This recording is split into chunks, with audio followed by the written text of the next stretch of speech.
Identidade Brasil, com o jornalista Eduardo Oineg. Olha, o Oineg, quando se dispõe a estudar, sai de baixo, viu? Esse estudo que ele fez aí sobre desemprego no Brasil, nos Estados Unidos, não é de hoje, do ano passado ou do anterior, não. Envolve mais de 30 anos, né, Oineg? Bom dia. Bom dia, Zé Paulo, bom dia a todos, bom dia, ouvinte. Quando a gente fala de desemprego no Brasil, a gente olha para o problema atual, que está alto, né? Nós estamos com uma taxa de desemprego assombrosa. E aí eu falei, bom, mas vamos olhar o que aconteceu com o desemprego desde 1985 até 2018, 34 anos. Aí você pega o desemprego médio no Brasil nesse período, dá 8,3%, que é altíssimo. Em 15 anos desses 34 anos, o desemprego ficou acima de 9%. E em 12 destes 15, acima de 10%. Então a gente passou um terço da nossa vida pós-regime militar com o desemprego acima de 10%. Aí vem uma explicação meio automática. Bom, a gente cresceu pouco, uma média baixa, então se a gente cresce uma média baixa, a gente gera pouco emprego. Ok, beleza, então vamos olhar. Crescimento do PIB médio nesse período, 2,5%, que é um crescimento que não impressiona, definitivamente é baixo. Ah, é? Então tá. Então vamos olhar os Estados Unidos, que estão vivendo uma onda de um pleno emprego. Vamos olhar os Estados Unidos. Crescimento médio dos Estados Unidos nos últimos 34 anos, 2,65%. Eu falei 2,5% Brasil. 2,65% dos Estados Unidos. Você diz, bom, eles cresceram 0,15 ponto percentual a mais, não é nada. E qual foi o desemprego médio deles nesse período? 5,9%. Contra o nosso 8,3%. Você diz, peraí, eles crescem 2,65% e operam com uma taxa de desemprego médio de 5,9%. A gente cresce um pouquinho menos e opera com um desemprego muito maior. Eu falei que em 15 dos 34 anos a gente teve uma taxa de desemprego superior a 9%. Nos Estados Unidos, nesses 34 anos, superior a 9% só 2 vezes. 15 aqui, 2 lá. Eu falei que aqui a gente teve em 12 anos taxa de desemprego superior a 10%. Lá, nunca isso aconteceu. Nunca nesse período. Eles estão vivendo a menor taxa de desemprego desde 1969, está 3,7%. A nossa é mais do que o triplo. Eles estão há 96 meses seguidos aumentando contratação. Ou seja, o país mais capitalista do mundo tem uma taxa de desemprego que é menos do que 1/3 da nossa. Aí eles estão na maior prosperidade e a gente num período de maior paralisia que começou com a Dilma. Aí a gente fala, bom, vamos analisar isso melhor. Aí o presidente Jair Bolsonaro deu uma entrevista em maio, ele tinha viajado para os Estados Unidos, falando sobre desemprego. Ele diz, olha, o nosso problema é que nós temos uma parcela da população que não está habilitada a enfrentar o novo mercado, tem a indústria 4G, como é que a gente vai empregar esse pessoal? Eu faço o que é possível, mas não dá para fazer milagre. São pessoas que não se encaixam mais no mercado de trabalho por falta de qualificação. Bom, beleza. Antes da indústria 4G, a gente já teve desemprego de 10%. E depois da indústria 4G, a gente já teve desemprego de 5%. E se houvesse um desemprego estrutural, que há, claro que há um desemprego estrutural provocado pela tecnologia, mas ele afetaria necessariamente os países mais expostos à tecnologia. Por exemplo, no auge, e aí nós estamos falando dos Estados Unidos, no auge a General Motors empregava 620 mil pessoas, hoje emprega 170 mil. A Blockbuster, que era a maior rede de locadoras de vídeo do mundo, empregava 60 mil pessoas. Foi substituída pela Netflix, que hoje emprega 7 mil. Então os Estados Unidos deveriam estar no desespero. A General Motors demitiu quase 500 mil pessoas, a Blockbuster, sendo substituída pela Netflix, perdeu mais 50 mil empregos, 50, 60, 100 mil empregos daqui e dali. Por que lá eles estão com pleno emprego? Ele fala, pô, Eduardo, você pega um país que tem as melhores universidades do mundo, mão de obra qualificada, então vamos para os... Tá bom, então vamos olhar. Equador, 5,5% de desemprego.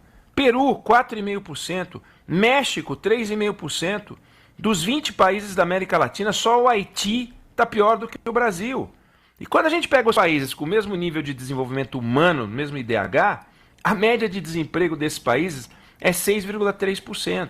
Então o nosso problema, Zé Paulo, é histórico, é como a criminalidade. Tem país mais pobre que mata menos do que o Brasil, tem país mais desigual que mata menos do que o Brasil, tem país maior que mata menos do que o Brasil, ou seja, a gente mata.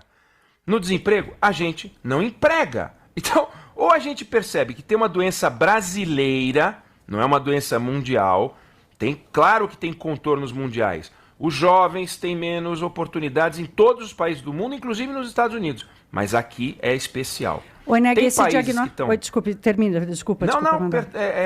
É isso. A gente tem países que estão com uma taxa de desemprego alta. Espanha, França. A gente tem países importantes que vivem esse problema. O problema é que a gente, no Brasil, vive todos os problemas de todos os países e acha que as explicações são sempre mundiais.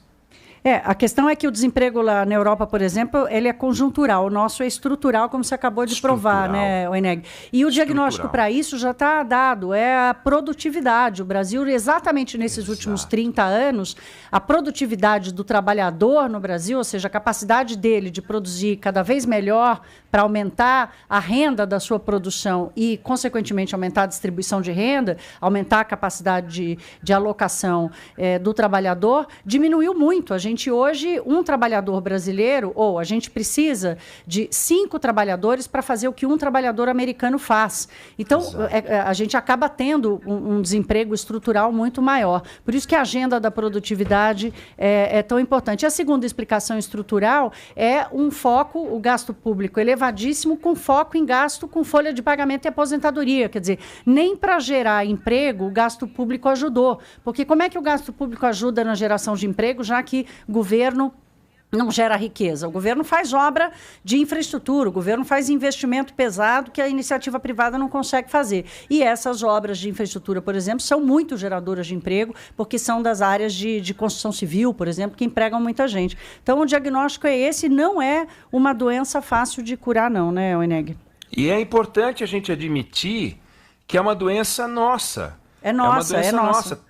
Claro que o Haiti também tem, claro que países africanos também têm. Ok, cada um com o seu problema, mas não dá para a gente querer colocar tudo no balaio. O desemprego é um problema mundial. Claro que o desemprego é um problema mundial, claro que a previdência é um problema mundial, claro que o tamanho do Estado em todos os países é um problema, todo mundo discute isso o tempo. O problema é que a gente sempre trabalha aqui dentro de limites absurdos. Então você pega, por exemplo, entre 2000 e 2010, metade dos empregos industriais em Michigan, lá nos Estados Unidos, desapareceram. Aí vai ver se lá eles não resolveram isso de alguma maneira. O mercado resolve de alguma forma. A mecanização do campo nos Estados Unidos produz menos problema do que a mecanização do campo no Brasil. Tudo que é avanço nos países onde o avanço e a produtividade são uma perseguição constante, produz solução. Para nós, produz um problema. E aí a gente vai criando essas legiões. E quando vem essa legião de desempregado, 13 milhões de desempregados, não dá para tirar uma constatação, uma conclusão como essa a que o presidente chegou, do tipo, olha, eu tenho pena, eu faço o que é possível, mas não posso fazer milagre. Eu não posso obrigar ninguém a empregar ninguém. Claro que o presidente não pode, ainda bem. Imagina se o presidente da República pudesse obrigar as empresas a empregar, porque aí você teria queda ainda maior de produtividade. As indústrias, as empresas, os setores falam de produtividade, mas convenhamos, é um assunto hermético, difícil de entender. A impressão que dá, e é intuitivo, onde entra uma máquina, você gera desemprego e população de rua e gente sem casa. E o desemprego é um negócio tão perverso, é uma grande tragédia, porque gera demanda por seguro-desemprego, aumenta a necessidade de programa social. O serviço de saúde gratuito fica inchado porque as pessoas deixam os planos de saúde. Nos últimos 3 anos, 3 milhões de pessoas saíram dos planos de saúde, incham o SUS, aumenta a criminalidade, aumenta a população de rua. A construção civil não consegue produzir porque não tem quem compre.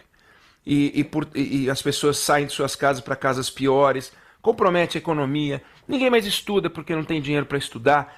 É um negócio complicado. Não por outra razão. A gente está com inflação baixa, juro baixo e desemprego alto. A economia não vai. Parou e aquela parada esquisita. É uma paralisia no ponto baixo. Por que não andou? Se a gente dizia que no plano real, precisamos conter a inflação para a gente crescer. O juro era a nossa perversidade. Hoje a gente não tem inflação, não tem juro e a economia está parada. Então tem um problema muito grave, é uma doença nacional. O crime no Brasil e o desemprego no Brasil são as duas doenças brasileiras, nossas como a feijoada. Obrigado, Oineg. Até a próxima, hein? Até a próxima. Grande abraço. Rede Bandeirantes de Rádio.